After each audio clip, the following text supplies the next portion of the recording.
you are all inspirations for people in the field. And so, Carolyn, I'd love to know who in the field inspires you. I did my pulmonary critical care training at Yale, and I had Dr. Lynn Tanoe, who has been a longstanding, very active member of CHEST as one of the faculty there.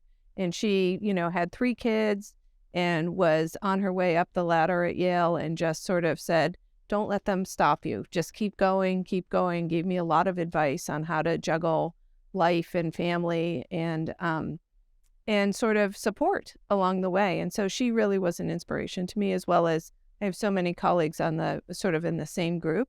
And we all face similar challenges, but address them a little bit differently. So it's been quite a nice journey for me. I've had good support along the way. And that's how you get there, right? You can't do it by yourself. But I think we've all been blessed by having great mentors. I was very lucky to train with Dr. Roberta Goldring, who is trained back in the 1950s and has really been a physiologist. But Ann Davis, who also was a president of the American Thoracic Society. These were professors when I was in training.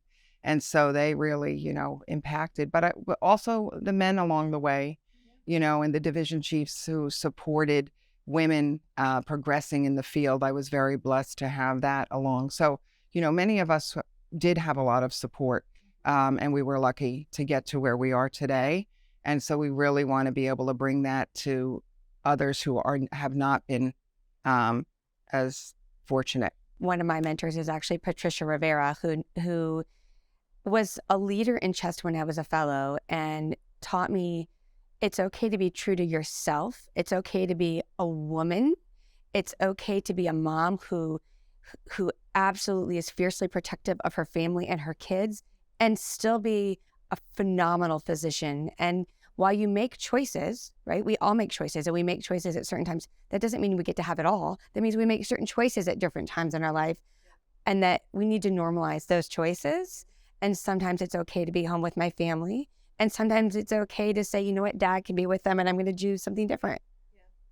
I want to say that one male colleague of mine had 2 little kids during the time we were fellows. And he taught me the most important thing. He just left when he got all his work done. He left at 5:00 to go pick up his kids.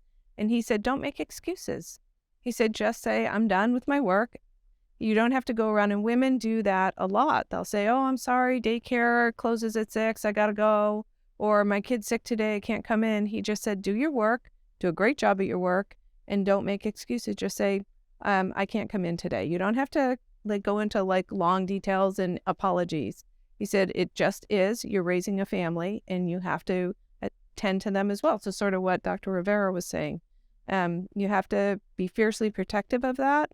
But not apologize all the time for it because we have families.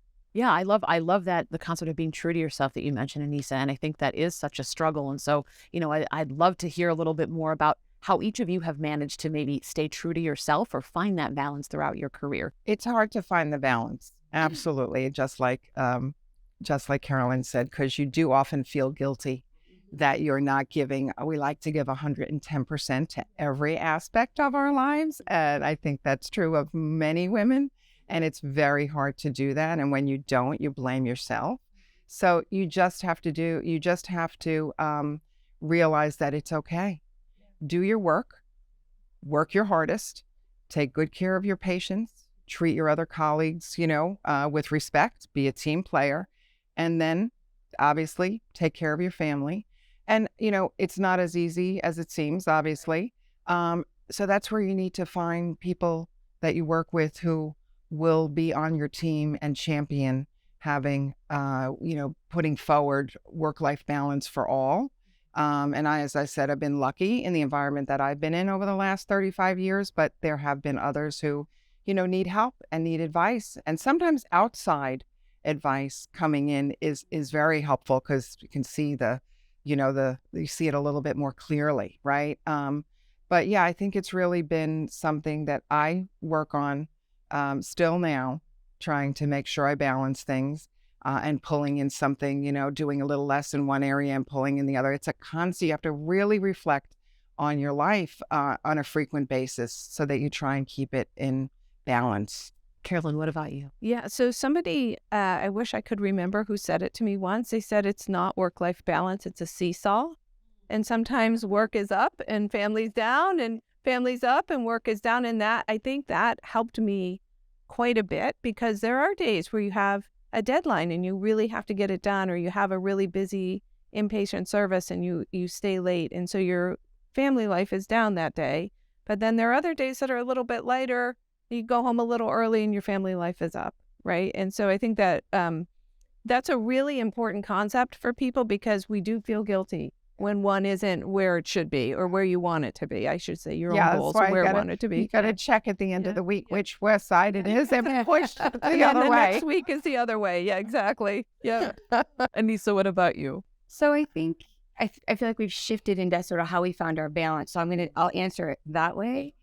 Similar to the seesaw, what I learned was, for me, it wasn't all about saying you have to protect your time, you have to be done at this time, and you don't do it. I've learned that for me, if there's something that my kids needed me at and it was a little early, then I'm there.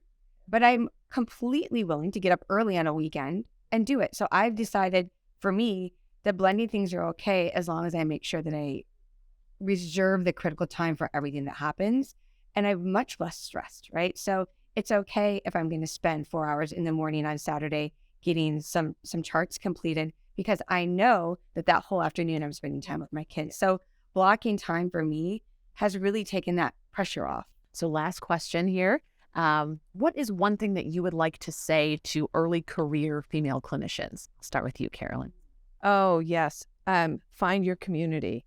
Find your community. And it doesn't have to be within the place where you work. It can be anywhere. And CHEST is a great place to find that community.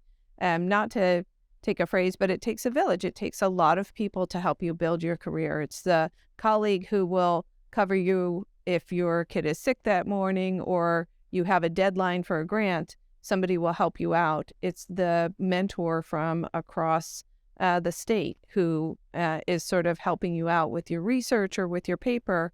It's the colleague from CHEST who just says, yeah, some days things just don't go well, and I'm listening to you and I hear you and I know you can do it, right? So you got to find your community, and that will help build you up.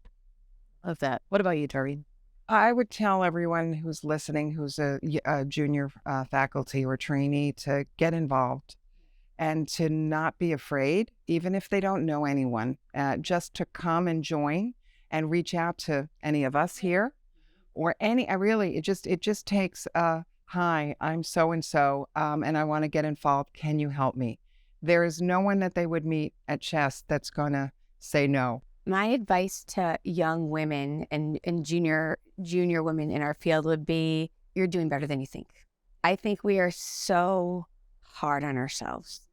And that doesn't go away, incidentally. Like, I think imposter syndrome doesn't go away. Being hard on yourself doesn't go away. So you're doing okay. And then that cycles back to find your village, because they will build you back up. And I totally agree. It does not have to be your own institution. It can be. But my village has come ironically from CHEST, and they're people from all aspects of our field that I reach out to on the regular.